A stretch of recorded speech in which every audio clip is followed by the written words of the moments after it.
She stood in the hallway, arms crossed, lips pressed tight. Her voice cut through the kitchen like a slap. "You can stay, but only if you're going to be useful. Be our maid. Or leave." I paused, not because I didn't hear her, but because I did. Every word, every sharp, cruel syllable. The sponge slipped from my hands into the sink. I turned the faucet off, wiped my hands slowly on the towel, and looked over my shoulder. Emily stood like a statue, self-righteous, rehearsed. My daughter-in-law, the one I welcomed into my family, the one I cooked for, prayed for, forgave too many times. And right behind her, sitting on the edge of the couch, was my son, Daniel, my only child. He didn't say a word. He just sat there, looking down. Not even the decency to meet my eyes. Before I dive in, feel free to let me know where you're watching from. And if you enjoy the story, a like and subscribe would mean a lot. I didn't argue, didn't defend myself, didn't ask if she was serious. I just stood straight, wiped my hands again, and smiled. Not a happy smile, not even bitter, just quiet, calm. The kind of smile that comes when something inside you finally breaks and sets itself free. I turned, walked slowly to the guest bedroom they allowed me to stay in, and started folding clothes into my suitcase. I took only the things that were mine, what hadn't already been claimed, moved or boxed into corners like I didn't exist. When I passed the living room again, suitcase rolling behind me, Emily's face twisted in confusion. "Wait, where are you going?" I didn't answer. I didn't owe her one. Daniel lifted his head for the first time. "Mum, are you serious?" I kept walking. I opened the front door. The air was cold, fresh, real. Then I closed it behind me. No goodbyes. That night I booked a room at a small guest house I found online. It smelled faintly of lemon oil and old wood, and the heater rattled like an old man breathing. Still, I slept peacefully. No footsteps overhead, no sighs of disappointment, no notes taped to my mirror saying, "Clean better next time." But let's not pretend this all happened out of nowhere. It didn't start with the ultimatum. It started 6 months earlier, the day they both lost their jobs. Daniel called me late at night. "Mum, we're kind of stuck. Can we stay with you for a few months until things get better?" Of course, I said yes. They moved in 3 days later. Emily brought 9 suitcases.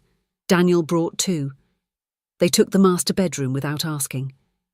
She rearranged the furniture within a week, threw out my grandmother's rocking chair, said it looked haunted. She changed the Wi-Fi password, put her name on the mailbox, called my house our new place on Instagram.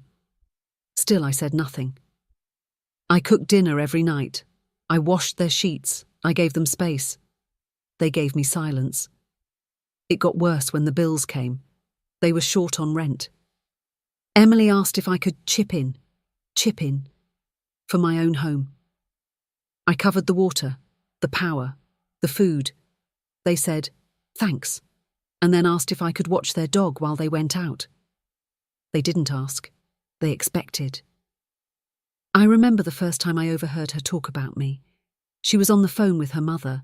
I was in the hallway heading to the laundry. "She's just here, all the time, like some silent ghost. If she's going to live here, she should help.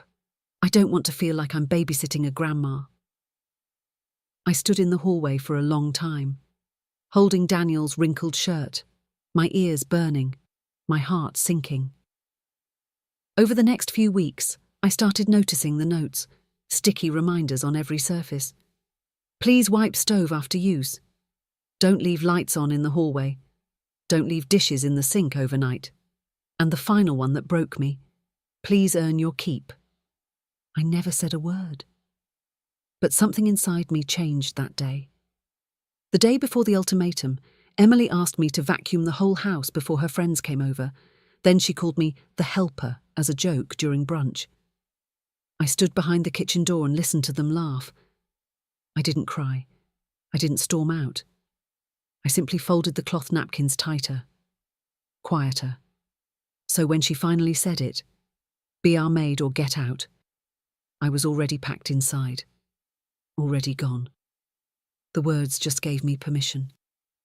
I stared at the phone screen. 33 missed calls. All from my son. And the voicemail. His voice cracking like a boy who scraped his knee. Not the same man who sat in silence while his wife told me to be their maid. I didn't press call back. Not yet. I stood by the window of the guest house, holding my phone like it was burning in my hand. Outside, the wind rustled the leaves on the trees. The sun hadn't broken through yet. The world looked as unsure as I felt. I closed my eyes and listened to that voicemail one more time. "Mum, please, I don't know what happened. Emily's gone. She took stuff. I think she emptied my account. Just, please call me. I need you. Need me. 2 weeks ago, I was just a mouth to feed. Now suddenly I'm needed." I walked to the small kitchen in my unit, made myself tea. The kettle whistled like it had something to say. I poured slowly, sat down, and sipped. I wanted him to feel that silence, the same kind I felt in my own house. An hour later, I turned my phone off again. Not out of spite, but because I finally had peace, and I wasn't ready to give it up yet, not even for my son. That afternoon, I went for a walk. Same bench in the park. Same trail past the pond. The ducks were still fighting over breadcrumbs. An old couple passed me holding hands. And for a brief second, I felt like I was watching a life I once imagined for myself. My husband died years ago. Too early. Left me with Daniel. Just me and my boy. I gave up a lot. Dreams, travel, friendships. Everything revolved around raising him. Now he was calling. Panicked. Alone. And I was free for the first time in decades. That night I finally called him back. He picked up on the first ring. "Mum?" His voice cracked. "Oh, thank God. I thought something happened. I didn't know what to do." I said nothing. "I'm sorry," he added quickly. I know things went too far." I waited. He took a breath. "She's gone, Mom. Emily. I came home from work and everything was gone. Her clothes, her laptop. She took the TV. She even took the silverware. And she left a note. A stupid note." "What did it say?" "It said, 'You made your choice, now live with it.' That's it. Just that." I sipped my tea. "She emptied the joint account," he continued, voice shaking again. "I had our savings there. For rent, groceries. I don't even have enough to make it through the week." I let the silence linger. "Mum," he said softly, "please come home. I need you." The word home cut deeper than he realized. He wasn't talking about my home. He meant his. The house he and Emily treated like theirs, the one they turned me into a guest in. I cleared my throat. "I won't come back to clean your floors, Daniel. No, of course not. I didn't mean that. I'm sorry, okay?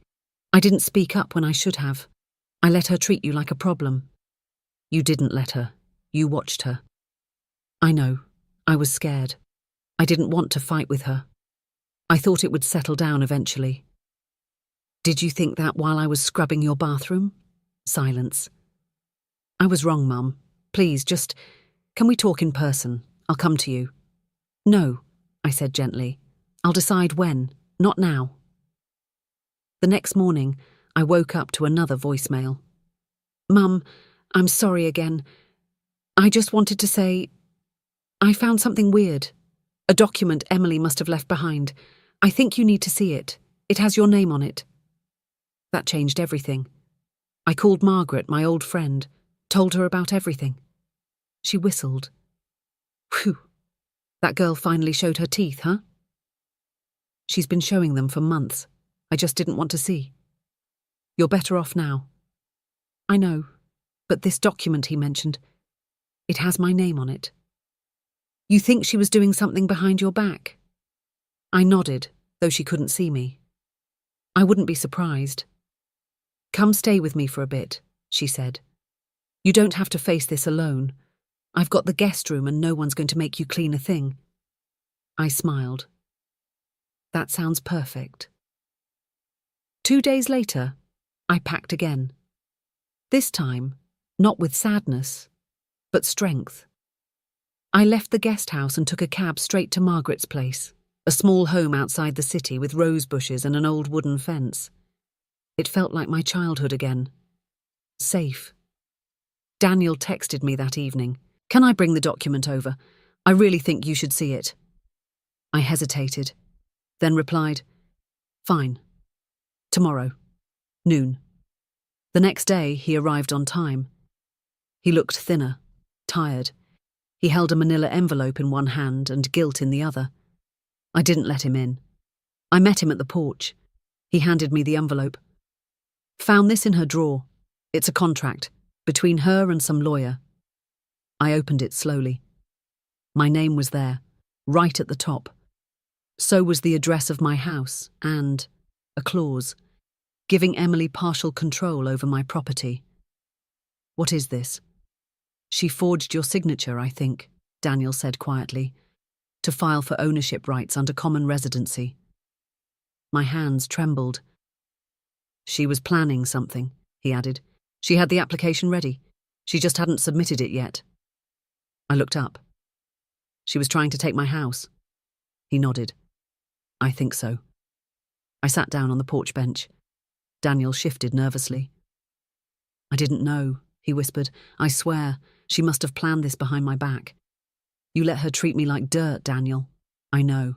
I regret it every day. Regret is easy. It's fixing it that's hard. He sat next to me. I miss you, Mum. I looked at him for a long time, searching for the boy I raised, and just before I could say another word, my phone rang, a number I didn't recognize. I answered, a female voice. Mrs. Holloway, this is attorney Lisa Kearns. I'm calling on behalf of Emily Holloway. I froze. She has filed a formal petition regarding partial ownership of your home. You'll be receiving legal documents by courier tomorrow. I suggest you review them carefully. I hung up, stared straight ahead. My son's mouth fell open. What did she do? I didn't answer, because I already knew. Emily hadn't just left, she was still coming, and this time, she was coming for everything. I didn't sleep that night. I lay in Margaret's guest room, staring at the ceiling fan as it circled above me, not spinning fast enough to drown out the noise in my head, not slow enough to soothe me, just a perfect rhythm for anxiety. Emily's voice echoed in my mind on repeat. You can stay, but only if you're going to be useful. Now she wanted to own my house. The audacity, the calculation, the cruelty. And Daniel, sitting beside me like a scared boy, hadn't even known. Or so he said. I turned over and checked my phone again. 1:12 a.m. No new messages, just that woman's voice still haunting my ears. You'll be receiving legal documents by courier tomorrow. It wasn't over. It was just beginning. Morning came sharp and grey, the sky felt hungover. Margaret made coffee and eggs, but I could barely eat. I should have changed the deed years ago, I muttered. What do you mean? When my husband died, everything stayed in my name. I never thought anyone would try to take it from me, especially not my own son's wife. She's bold, but reckless, Margaret said. You've got the papers, the signatures, everything. This is just a scare tactic. I nodded slowly, but something deep inside told me. Emily wasn't bluffing. She didn't make empty moves. She played to win. By noon, the courier came. An envelope, thick and stamped with urgency. The name on the top made my stomach twist. Emily Holloway versus Eleanor Holloway. Petition for property interest, alleging verbal agreements, domestic contribution, and implied co-ownership. I scanned the lines, twisted lies, that I invited her to co-own the house, that she renovated it, that she invested time and resources into maintaining it, that she deserved a share. I couldn't believe what I was reading. She even listed the new dishwasher I bought last year as evidence of mutual household upgrades. What's worse? Daniel's name was on the witness list. My breath caught. I called him immediately. He picked up on the second ring. "Mum, why is your name on her witness list?" He hesitated. I don't know, she must have filled that in before she left. I didn't agree to anything, I didn't sign anything. But you are her husband. Ex-husband soon, if I have anything to say about it. I need to know something, Daniel. Anything. Did you ever say I gave her co-ownership? Silence. No, never. I mean, I told her she was welcome, that you treated her like family. That's not the same thing. I know, he whispered. I'm sorry. I was stupid. I hung up. I didn't want apologies. I wanted fire. I wanted revenge. But more than that, I wanted clarity. That night, I took the papers to a lawyer. Margaret came with me. A young woman named Tessa looked through the file, eyebrows slowly raising as she read. She's using a tenancy by estoppel argument, she said. English, please, I asked. She's trying to say that by letting her live there and contribute, you gave her an unspoken agreement that part of the house is hers. It's thin, but not impossible if she plays emotional angles. My hands clenched. She could drag this out in court, Tessa said. You'll win, eventually. But she can cost you time, energy, and legal fees. She doesn't want the house, I said. She wants to punish me, humiliate me, break me. Then don't let her, Tessa said. Fight fire with fire. That night, I opened the old filing box I kept tucked under my clothes at Margaret's. Inside, the original deed, a copy of my husband's will, receipts for every major expense I paid since they moved in. Notes Emily left me, condescending, cruel little demands. Even the screenshot I took of her Instagram post, our new place finally some peace. I printed them all. I was going to war. The next morning, I sent my own letter through Tessa's office. Cease and desist. Counter notice of false claim. Petition for slander of ownership and attempted fraud. In simple terms, I let her know. Two can play. Within 48 hours, Emily responded, via text. So this is who you really are, Eleanor? All smiles, then stab me in the back? I didn't reply. Then another. Daniel told me you lawyered up. How cute. We'll see who the judge believes. And then the one that told me everything I needed to know. You never deserve that house. You think just because you're old, you get to own everything? I made that house livable. I made Daniel a man. She didn't want a settlement. She wanted control. Margaret came into my room later that night and found me staring at the wall. You okay? She asked. I raised that boy, I whispered. Alone, for 27 years. I cleaned other people's houses so he could have a shot, and he let this woman walk over me. Margaret sat beside me. You didn't fail him. He failed you. I nodded, but it didn't make it easier. That weekend I got a surprise visit. Daniel. He stood on Margaret's porch holding flowers. Cheap supermarket ones. The kind you buy when you're desperate, not thoughtful. Can we talk? He asked. I didn't open the door fully, just cracked it. What is it? I want to fix this. I want to testify against her. I'll say everything. How she treated you, what she planned. All of it. Why now? Because I realized something. He paused. When you left, everything fell apart. Not because Emily left, but because you were the one holding things together the whole time. Quietly. I didn't see it. I was blind. I studied his face. It was tired, but honest. You can testify, I said. But not for me. For the truth. I will. 2 days later, Emily's lawyer reached out again. They wanted a meeting, in person. I agreed. We met at a downtown office building. Emily arrived first. Hair done, nails sharp, heels clicking like she was walking over glass. She looked at me and smirked. Didn't expect to see you looking so put together, she said. I smiled. Didn't expect to see you trying to steal from an old lady. Her lawyer, a man in his 30s with nervous eyes, cleared his throat. "We believe this can be settled amicably." "I don't settle with liars," I said. Emily crossed her arms. "You don't want this to go to court." "You're right. I want it to go to prison." Her lawyer blinked. I placed my folder on the table. Receipts, testimonies, written notes, witnesses, screenshots, even a timeline of your behaviour. You can walk away now, or lose everything later. For a moment, Emily faltered. Then she scoffed. "You think anyone's going to side with a bitter woman like you?" "I'm not bitter," I said. "I'm just finally done being quiet." Her lawyer leaned over to whisper in her ear. She scowled. Her hands tightened. "Fine," she snapped. "We'll withdraw the claim." "But I'm not finished," I said calmly. "What?" "I'm pressing charges. Fraud, attempted theft, harassment." Her jaw dropped. "You can't—" "I already did." I stood. "Next time you give someone an ultimatum, Emily, make sure they don't have everything to lose, because those are the people with nothing to fear."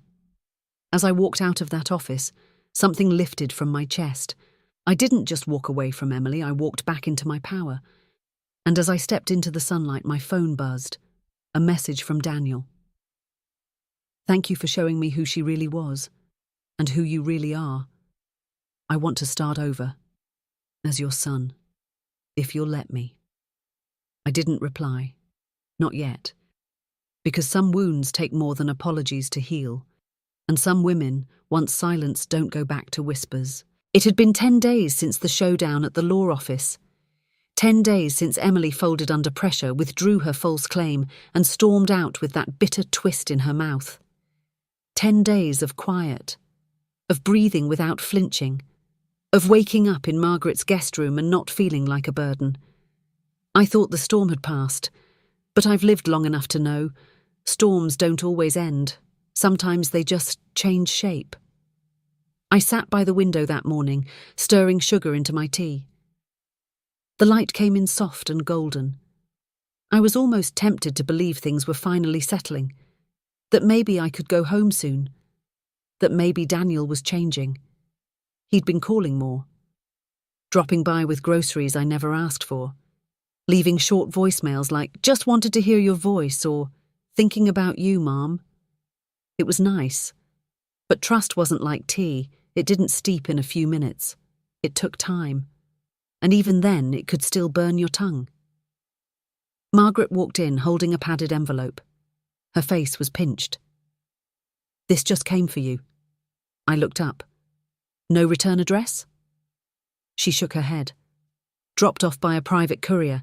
No uniform, no ID." My stomach tightened. I opened it carefully. Inside, a single silver house key and a burnt photograph. I pulled it out slowly. It was a picture of me, from 10 years ago, standing in front of the house with Daniel, holding a welcome home sign. The bottom edge was scorched black. No note, no explanation. I stared at the key. It looked like mine, but older, tarnished, scratched. Something about it sent a chill through me. "What does it mean?" Margaret asked. "I don't know," I said softly, "but this isn't over." That evening I called Daniel. He picked up immediately. "Hey, Mum. Did you send anything to me today?" "No? Why?"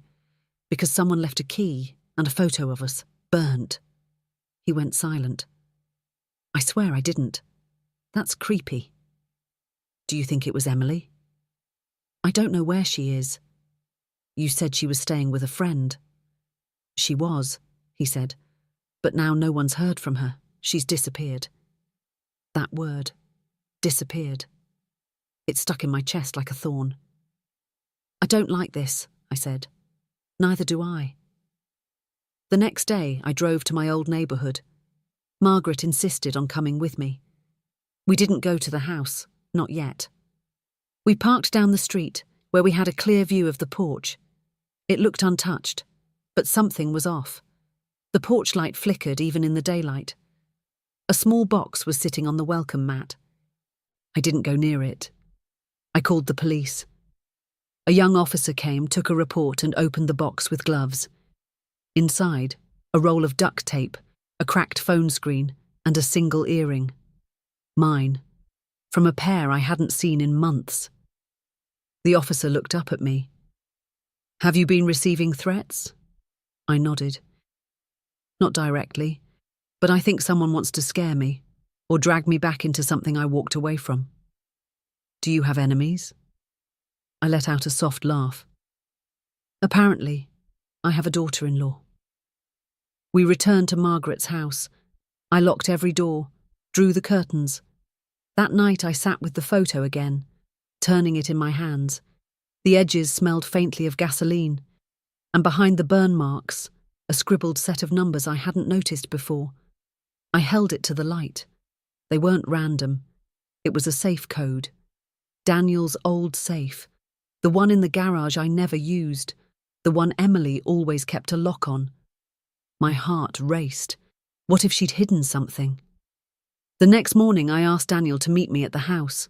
He hesitated. "Why?" "I want to open your old safe." He was quiet for a long moment. "Okay, I'll bring the bolt cutter." When we arrived, the air felt thicker. The house was cold inside, like it hadn't been lived in for days. There were dishes in the sink, half an orange on the counter, dried out and shriveled. "She was here recently," Daniel said. We walked to the garage. The safe sat in the corner, dusty and dented. Daniel knelt beside it, set the combination I'd read on the photo. Click. It opened. Inside, a folder, a black flash drive, and a note. The note read, "If I go down, I'm not going alone. E." Daniel opened the folder. Inside were printed emails, messages from Emily to a man named Jonas. Intimate, secretive, financial. She'd been planning to run. There were receipts for hotel bookings, flight tickets, and a separate lease, under both their names, in another state. "She was planning to disappear," Daniel muttered. "Start a new life, maybe even before the court case, and take you down with her." He nodded. Then he pulled out the flash drive. We plugged it into his laptop. What we found shocked us both. Audio recordings, dozens of them. Emily talking on the phone, whispering conversations in the kitchen, even arguments between her and Daniel. "She was recording everything," he whispered. Then we found the final file. It was titled Insurance. We clicked it. Emily's voice. "If you're hearing this, it means I either left, got caught, or worse. Daniel doesn't know half of what I've done. But Eleanor? She'll never let go of that house. She thinks she's strong, but everyone breaks. So if she fights back, send this to the press. Let the world see how perfect she really isn't." Daniel looked pale. "What does she mean? What's on here?" I was shaking. "I don't know." The audio continued. "There's a letter. Sealed. I hid it. If anything happens to me, Jonas knows where. And if he doesn't deliver it, well, that's on him." Daniel closed the laptop. "This woman's dangerous." I nodded, but inside me, something else stirred. A fear deeper than courtrooms and property lines. What was in that letter? What could she possibly hold against me? That night I received a text from an unknown number. "You found the key. Good. Now find the door. E." I didn't sleep, because I knew this wasn't about the house anymore. It was about the past, and whatever Emily had uncovered, it was something I had buried a long, long time ago. The morning after that cryptic text, I sat in the garden behind Margaret's house, phone in my lap, heart too full of questions. "You found the key. Now find the door." Emily's words felt like a riddle, a trap, or a dare, and I wasn't sure which. I called Daniel. "We need to find that letter." "I know," he said. "I've already looked through her stuff. Nothing." "Think deeper. She said Jonas would deliver it." Daniel paused. "Jonas was her ex. She used to call him for business stuff. I thought he was just her broker. Do you have his number? I blocked it after I caught them talking at 2 a.m. I clenched my jaw. Unblock it. That afternoon, we tracked Jonas down. Daniel messaged him. The reply came fast. I don't want trouble. I still have the envelope. I didn't know what to do with it. Bring it to me, I said. He arrived 2 hours later. A skinny man in a wrinkled shirt, eyes like a nervous fox. He handed me a plain envelope, sealed in red wax. I didn't open it. I swear. She told me to send it to a news outlet if anything happened to her. I took it, hands steady. I opened it in front of Daniel and Margaret. Inside, a letter, typed, and a photo. I unfolded the page and read, Eleanor isn't who you think she is. She lied to Daniel his whole life. She never told him the truth about his father. Ask her. Ask her who really owned the house. It was never hers. It was a gift, one she stole. I froze. The photo was old, of me, pregnant, and a man beside me, smiling. But it wasn't Daniel's father. It was someone else. Daniel looked at me. Mum, who is this? Silence. Margaret reached out. Elle. I looked down, took a breath. It's time. I told them the truth. The man in the photo. He was my first love. Daniel's biological father. We were young. He was married. I never meant for it to happen, but when I got pregnant, he offered to help quietly. He bought the house in my name. Wrote a private letter saying he never wanted to disrupt Daniel's life but wanted us safe. I never told anyone. Then he died, quietly, no scandal, no press. I kept the secret because I wanted Daniel to have a name to be proud of. My late husband, the man who raised him, was kind. He stepped up when no one else would. But it was your house, Daniel said.